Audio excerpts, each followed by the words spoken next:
তসলিমা নাসরিনের অনুষ্ঠানে দর্শকদের ক্ষোভ, আর তা নিয়ে এবার মুখ খুললেন জয় গোস্বামী।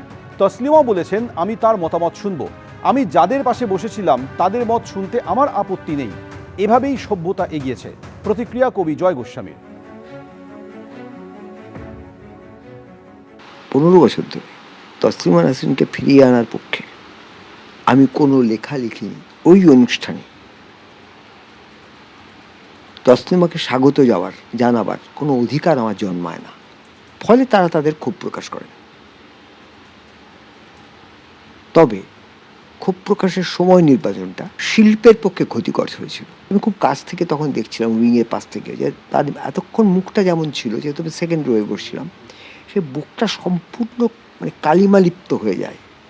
পুরো জিনিসটা নিয়ে প্রত্যাশা করেন, এটা বুঝেই আমি সঙ্গে সঙ্গে আবার নেমে চলে যাই।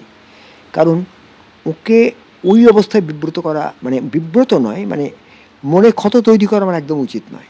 আমি তার কারণ হতে পারি না। তারপরে আমার ইচ্ছে ছিল ওর কবিতা শুনবার, কিন্তু আমি একটু ভয় পাই।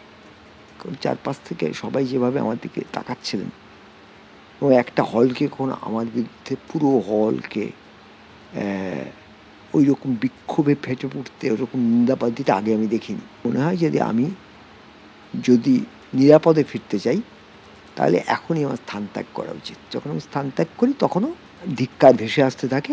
তসলিমা কালকে বলেছেন যে আমি তার মতটা শুনবো, আমি যাদের পাশে বসেছিলাম তাদের রাজনৈতিক মত আমি মানি না, কিন্তু তাদের সঙ্গে বসতে আমার কোনো অসুবিধা নেই, তাদের কথা আমি শুনবো, আমি আমার কথা বলবো।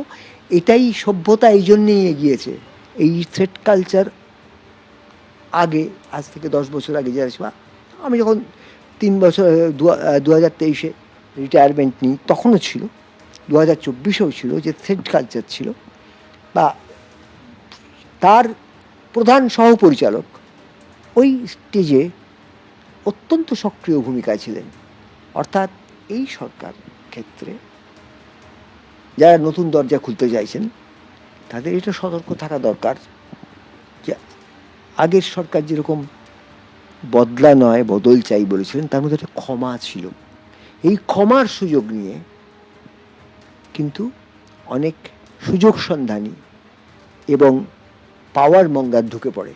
আমার খারাপ লেগেছিল, কারণ ওটা তো শুধু জয়কে অপমান করা হয়নি, আমাকেও অপমান করা হয়েছে, কারণ আমি তো জয়কে ডেকেছিলাম।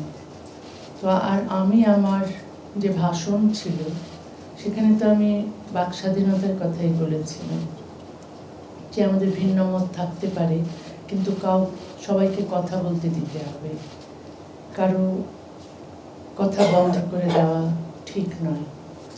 আমি তো ঠিক যে কথাটাই বলেছিলাম।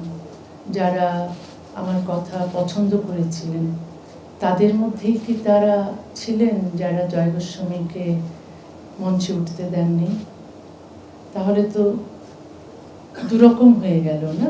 একদিকে একজন যখন মত প্রকাশের অধিকারের পক্ষে বলছে, তখন তোমরা তাকে সমর্থন করছো, কিন্তু মত প্রকাশের অধিকারের জন্য যখন বাস্তবে তিনি আরেকজন কবিকে ডাকছেন, তুমি তখন তার কথা শুনতে চাইছো না।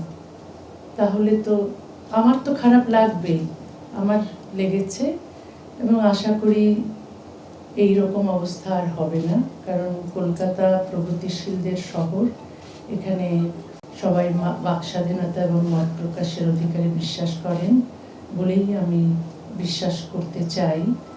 এবং রাজনৈতিক আদর্শ ভিন্ন হতে পারে, কিন্তু সবারই তার ভিন্ন মত প্রকাশ করার অধিকার থাকতে হবে।